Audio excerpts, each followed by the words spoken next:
Welcome, history fanatics, to Mrs. Heron's video playlist, where you will get the best of the best in social studies. In Unit 2, Southwest Asia, our goal is to analyze the impact of geography on history, culture, population, government, and the economy in Southwest Asia. This unit is split up into 3 chapters: 16, Arabia and Iraq; 17, Israel and its neighbors; and 18, Iran, Turkey, and Cyprus. Okay, we're in Chapter 16, Arabia and Iraq, Section 2, Islam, Part 1. Our goal today is to compare and contrast Islam with other faiths. To understand the origins of Islam, first, I need you to recognize that civilizations during the 6th century were highly tribal. People rarely settled in one location, especially Arabians. Instead, they were typically nomadic, meaning that they traveled from place to place. Arab tribes were only loyal to their immediate family. Thus, one's tribe meant the world to them. There were a few tribes that controlled most aspects of life for certain cities, and Mecca was one of these cities.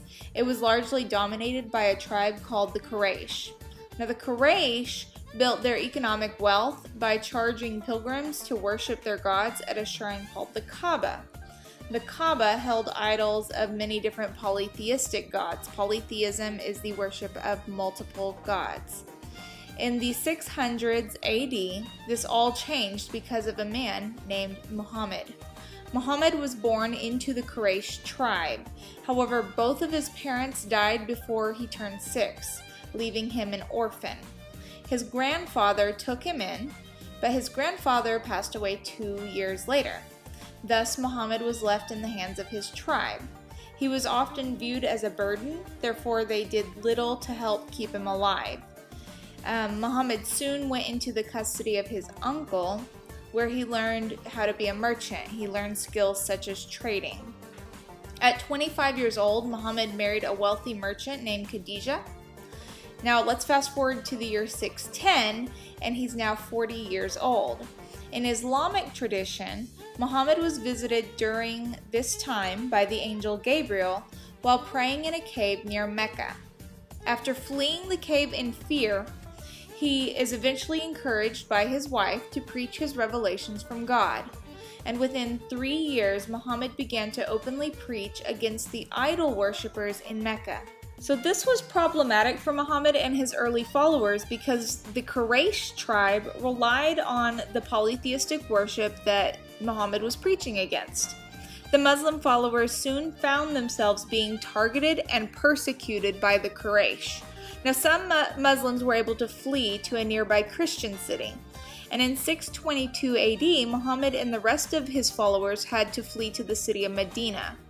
After years of persecution and war, Muhammad eventually was able to gain control of Mecca. He declared it the center for Islam in 632 AD.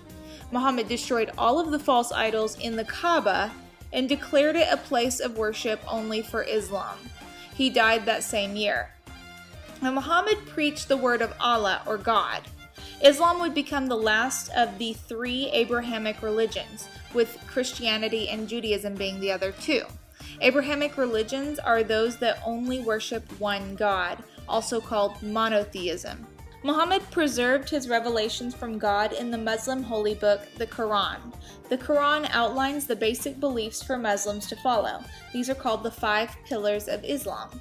They are the Shahada, the declaration of faith that there is only one God and Muhammad is his messenger; Salah, prayer 5 times a day facing Mecca; Zakat, or charity and giving to the poor; Sawm, fasting during the holy month of Ramadan; and Hajj, which is the pilgrimage to Mecca at least once in their life, if they can. The word Islam means submission in Arabic, which basically means to submit to God's will. Islam draws many of its beliefs from Christianity and Judaism, thus it has a strong focus on family, community, and social justice. And just like Christians use the Bible to guide important decisions, Muslims often use the Quran to make good choices. Islamic law, or Sharia law, is based on Muhammad's teachings, the Quran, and Muslim tradition. In part 1 of the section on Islam, we talked about the birth, adult life, and death of Muhammad, what monotheism and polytheism mean, the Quran, the 5 pillars of Islam, the similarities to Christianity and Judaism, and what Islam means.